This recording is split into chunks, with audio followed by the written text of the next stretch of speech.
किम वू बिन south Korean actor और model है जिन्हें द कॉन आर्टिस्ट और 20 जैसी फिल्मों में और अनकंट्रोलेबली फंड, ब्लैक नाइट, ओवरब्लोड जैसे इंटरनेशनली पॉपुलर ड्रामाज में अभिनय करने के लिए जाना जाता है। दोस्तों, कई सुपरहिट ड्रामाज में अभिनय करने के बाद भी उनका उनके साथी एक्टर ली मिन हो और ली जंग सुक जैसा बड़ा करियर क्यों नहीं बन पाया? उनके स्टैब्लिश करियर को उनके हुए कैंसर ने कैसे प्रभावित किया या कहे तो लगभग खत्म कर दिया था। साथ ही उनके और होम टाउन चाचा ड्रामा एक्टर शिन मिला की लव स्टोरी के बारे में भी इस वीडियो के लास्ट में बताऊंगा। दोस्तों, आगे बढ़ने से पहले हमारे यूट्यूब चैनल को सब्सक्राइब कर बेल आइकन जरूर दबा देना। 16 जुलाई 1989 को सियोल, साउथ कोरिया में एक मिडिल क्लास फैमिली में किम का जन्म हुआ। उनके लंबे कद, सुंदर चेहरे की वजह से वो हाई स्कूल में था तब से मॉडल बनना चाहता था। इसमें उसके दोस्त और माता पिता का उसे काफी ज्यादा सपोर्ट था। 2009 में बस 20 साल की उम्र में किम ने अपने करियर की शुरुआत की। फिर सियोल फैशन वीक जैसे कई शोज में मॉडलिंग करना शुरू कर दिया। जैसे जैसे उसका मॉडलिंग करियर आगे बढ़ा, उन्होंने अभिनय कोच मो अंजू के मार्गदर्शन से अभिनय सीखना शुरू कर दिया और कई बड़े जगह ऑडिशन देना शुरू किया। फिर किम ने 2011 में मिस्ट्री ड्रामा व्हाइट क्रिसमस और केबल सिटकॉम वेम्पायर आइडल से अपने अभिनय करियर की शुरुआत की, जिसके बाद कई ड्रामाज और टीवी शोज में छोटी छोटी भूमिकाएं निभाई।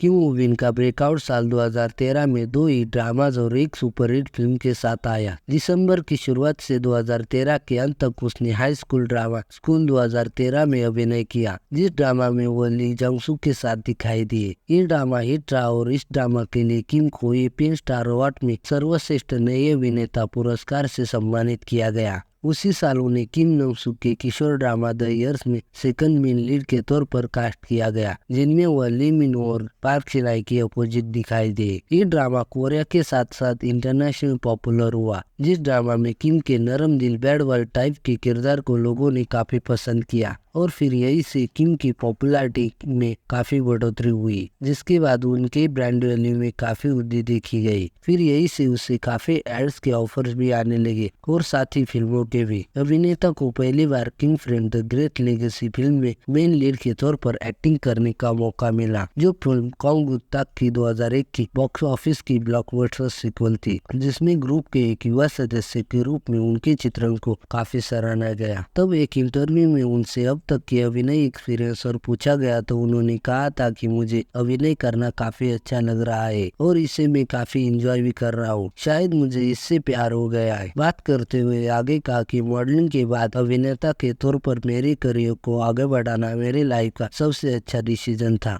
2013 के बाद किम लगातार बड़े पर्दे पर दिखाई देने लगे थे।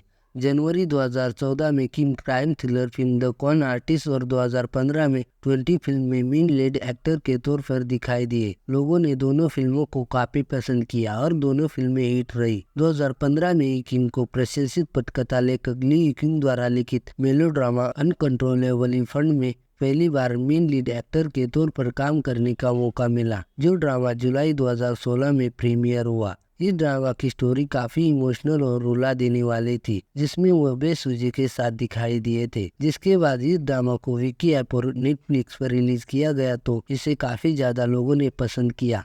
फिर किम ने उसी साल ली क्यूंग और कांग डोंग के साथ मास्टर फिल्म में काम किया, जिस फिल्म का प्रीमियर दिसंबर 2016 में हुआ। प्रीमियर के बाद यह फिल्म उस साल की बेस्ट सेलिंग फिल्म बन गई। किम वू बिन अपने हर नए प्रोजेक्ट के साथ अपनी करियर की नई ऊंचाई तक पहुंचते जा रहा था। उनके सभी प्रोजेक्ट सफल पे सफल हो जा रहे थे, पर कहते हैं ना, किस्मत के आगे किसी की भी नहीं चलती। ऐसा ही किम वू बिन के साथ हुआ। मई 2016 में उसे अपने नासोफेरिंजियल कैंसर से डायग्नोस किया गया, जिसके बाद उसके आने वाले सभी ड्रामास को उन्हें छोड़ना पड़ा और फिर उन्हें कैंसर की ट्रीटमेंट शुरू करनी पड़ी। इसके बाद उन्हें सेंस से छूट दे दी गई, पर कैंसर से ठीक होने में उसे लगभग 5 साल लगे। इन 5 साल ने इंटरटेनमेंट इंडस्ट्री से दूर रहने की वजह से उसके करियर पर इसका काफी बुरा असर पड़ा। उनका एस्टैब्लिश करियर लगभग खत्म होने की कगार पर आ गया था।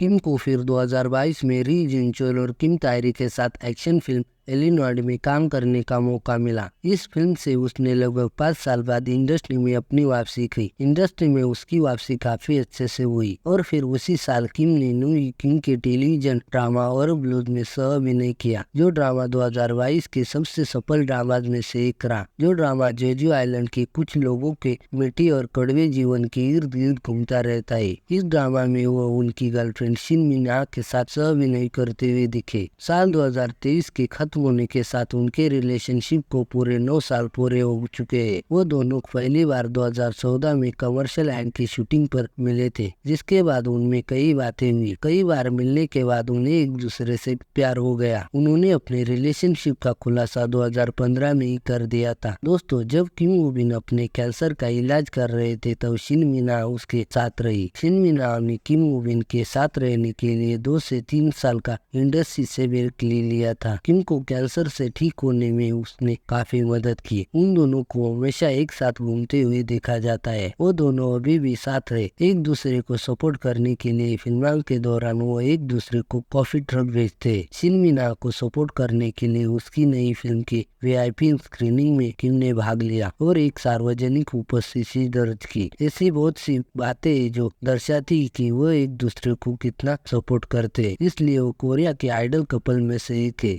2023 में किम वू बिन ने Netflix action futuristic drama black night में मेन लीड एक्टर के तौर पर काफी अच्छी वापसी की, जिस ड्रामा को लोगों ने काफी पसंद और सपोर्ट किया। जो ड्रामा 2023 के सबसे अच्छे ड्रामा में से एक रहा। दोस्तों, 2023 की शुरुआत के साथ किम इलिनॉय फिल्म के सीक्वल में दिखाई दी, जो एक हिट फिल्म रही। आने वाले समय में किम वू बिन बे सुजी के साथ The Glory drama writer Kim Eun Sook की नई fantasy rom com drama all your wishes come to में साथ दिखाई देने वाले हैं। इससे पहले किम वू बिन और बे सुजी 2016 में अनकंट्रोलेबली फन ड्रामा में दिखाई दिए थे। तो क्या आप दोनों को एक साथ देखने के लिए एक्साइटेड हो? जो ड्रामा 2025 में नेटफ्लिक्स पर रिलीज किया जाएगा। जिस ड्रामा में टोटल 12 एपिसोड होंगे। तो दोस्तों, आपको यह वीडियो कैसी लगी कमेंट में जरूर बता देना। ऐसी और वीडियोस के लिए हमारे YouTube चैनल को सब्सक्राइब करें, बेल आइकन जरूर दबा देना।